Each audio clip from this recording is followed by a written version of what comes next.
نے واضح کیا ہوا تھا کہ پاکستان نے ایک اسلامی فلاحی ریاست بننا تھا، تو ہمیں تو یہاں اندازہ ہی نہیں تھا کہ فلاحی ریاست کیا ہوتی ہے۔ جب میں برطانیہ گیا تو پہلی دفعہ میں نے ایک فلاحی ریاست دیکھی، اور فلاحی ریاست وہ ہوتی ہے جو ایک عام آدمی کی بنیادی ضروریات پوری کرتی ہے، جو انکلوسیو گروتھ میں بلیو کرتی ہے، یعنی کہ وہ یہ نہیں چاہتی کہ ایک چھوٹا سا طبقہ امیر ہوتا جائے، وہ چاہتا ہے کہ سارا ملک خوشحال ہو۔ اور یہ تھی مدینہ کی ریاست میں دنیا کی تاریخ میں پہلی دفعہ جب فلاحی ریاست بنائی تھی ہماری نبی صلی اللہ علیہ وسلم نے۔ پہلی دفعہ ایک ریاست نے ذمہ داری لی تھی اپنی کمزور طبقے کی، یہ کبھی دنیا میں پہلے نہیں ہوا تھا۔ پہلے تو بادشاہ ہوتا تھا اور بادشاہ کے ارد گرد لوگ ہوتے تھے، وہ سارے امیر ہو جاتے تھے، باقی قوم نیچے رہتی تھی، بہت بڑا فاصلہ تھا امیر اور غریب میں۔ تو یہ پہلی دفعہ انہوں نے ایک ایسا ماڈل لے کے آئے، اور مجھے بڑے افسوس سے کہنا پڑتا ہے کہ اگر وہ ماڈل اگر آپ نے دیکھنا ہے آج، تو مجھے افسوس سے کہنا پڑتا ہے وہ مسلمان دنیا میں آپ کو نہیں نظر آئے گا۔ وہ آپ کو یورپ میں نظر آئے گا۔ سب سے بہترین اس کی اگر آپ نے مثال دیکھنی ہے تو وہ اسکینڈینیویا میں ہے، ڈنمارک، ناروے، سویڈن۔ سب سے اگر آپ نے قریب کسی ریاست کو دیکھنا ہے وہی مدینہ کی ریاست کے قریب، تو وہ آپ اس اسکینڈینیوین ممالک کو دیکھیں گے جدھر ریاست نے پوری ذمہ داری لی اپنے کمزور طبقے کی۔ کبھی آپ کو موقع ملے، میں تو بڑی دفعہ گیا ہوں وہاں جو پاکستانی رہتے ہیں، کبھی آپ ان سے پوچھیں کہ فلاحی ریاست کیا ہوتی ہے، وہ آپ کو بتائیں گے کہ کیسے ایک ریاست میں رحم ہوتا ہے، احساس ہوتا ہے ایک کمزور طبقے کا۔ اور یہ اللہ کا وعدہ ہے، جب اللہ ہمیں حکم کرتا ہے کہ نبی صلی اللہ علیہ وسلم کے راستے پہ چلو، شریعت پہ چلو، تو وہ اللہ ہمارے بھلے کے لیے وعدہ کرتا ہے کہ جب تم ان کے راستے پہ چلو گے تو اللہ کی نعمتیں آئیں گی تمہیں۔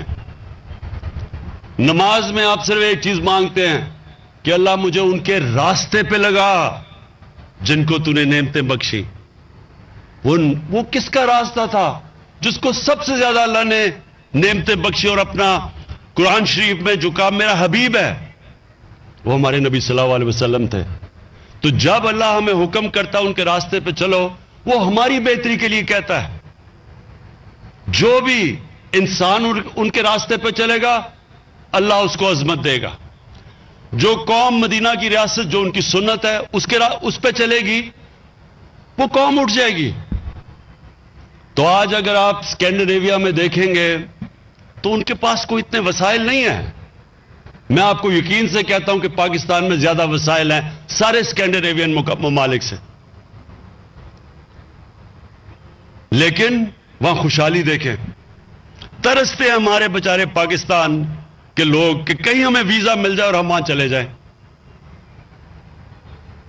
وسائل یہاں زیادہ ہیں، خوشحالی ادھر زیادہ ہے، کیونکہ وہ یاد رکھنا، یہ پھر سے میں بار بار اپنے لوگوں کو بتاتا ہوں، رحمت للعالمین ان کو خطاب ملا تھا، رحمت المسلمین نہیں ملا تھا، یعنی کہ وہ سارے انسانوں کے لیے رحمت بن کے آئے تھے۔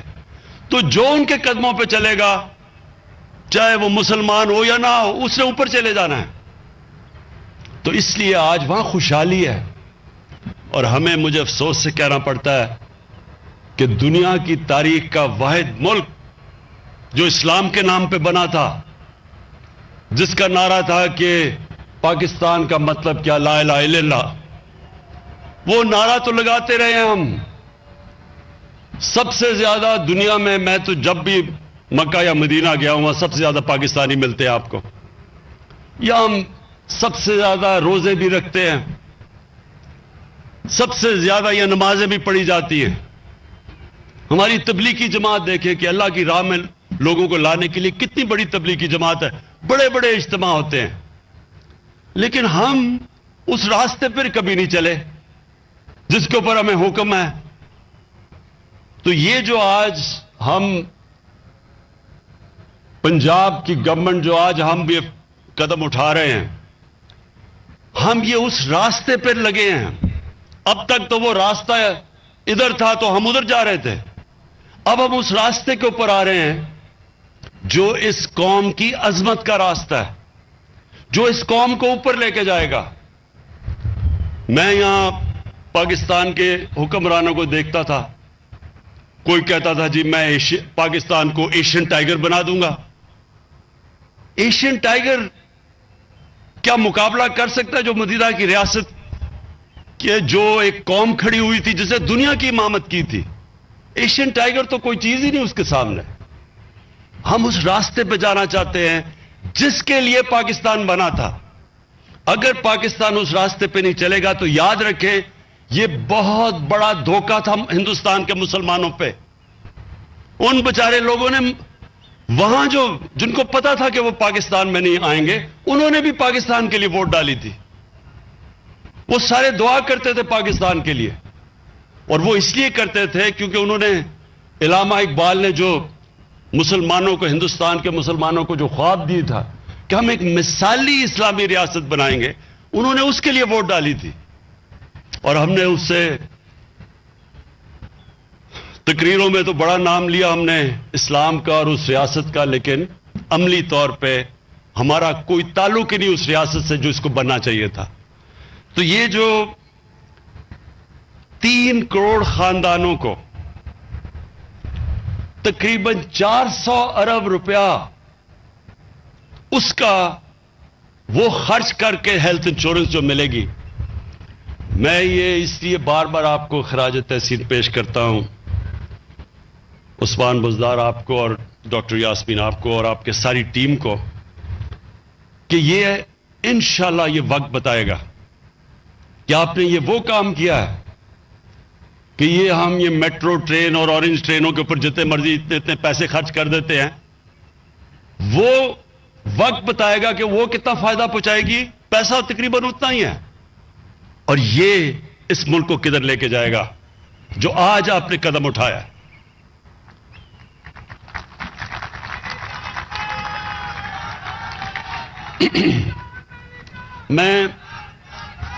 میں اپنی قوم سے آج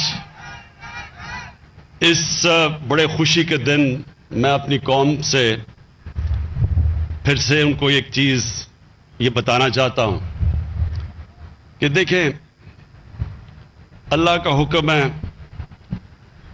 قرآن میں, کیونکہ ہم سارے مسلمان قرآن میں مانتے ہیں کہ رحمت للعالمین کے راستے پہ چلو. اور پھر سے میں یہ کہتا ہوں کہ وہ حکم اللہ نے ہماری بہتری کے لیے دیا ہے. ہم جب اس راستے پہ چلیں گے یہ ہماری بہتری ہے. کبھی اللہ ہمیں یہ نہیں کہتا کہ ان کی منزل پہ چلو, کیونکہ ہم ان کی منزل پہ تو نہیں پہنچ سکتے, لیکن ہمیں راستہ دیا ہے کہ وہ جو راستہ ہے اسی کے اندر انسان بڑا انسان بن جاتا ہے, اسی راستے پہ قوم اٹھ جاتی ہے. تو میں ایک تو ہیلتھ کارڈ اور پھر سے 400 ارب روپیہ کا یہ جو ہیلتھ انشورنس آپ نے 3 کروڑ خاندانوں کو آج مارچ تک پوری سب کو مل جائے گی. پہلے تو یہ اس ملک کی تاریخ کا سب سے بڑا قدم ہے فلاحی ریاست کی طرف. اور اس کے بعد جو ہمارا دوسرا ہے کہ ایک آدمی کی بنیادی ضروریات کیا ہے, سب سے بڑا برے وقت پہ گھر میں اگر کوئی بیمار ہو تو اس کے پاس یہ اس کو فکر نہ ہو کہ میرے گھر میں ماں باپ یا میرے بچوں کا علاج اس لیے نہیں ہو سکتا کہ ہمارے پاس پیسہ نہیں ہے. تو سب سے پہلے تو ہیلتھ, اور اس سے دوسری چیز کیا ہوگی کہ پاکستان میں ایک پورا ہیلتھ سٹرکچر بن جائے گا. ہیلتھ سٹرکچر کیوں بن جائے گا؟ کیونکہ ابھی تک حکومت کو پیسے خرچ کر کے ہاسپٹل بنانے پڑتے ہیں. ابھی عثمان نے آپ کو بتایا سی ایم نے کہ کتنے زیادہ انہوں نے پیسے خرچ کیے. کبھی پاکستان کی تاریخ میں کسی صوبے نے اتنے پیسے نہیں خرچ کیے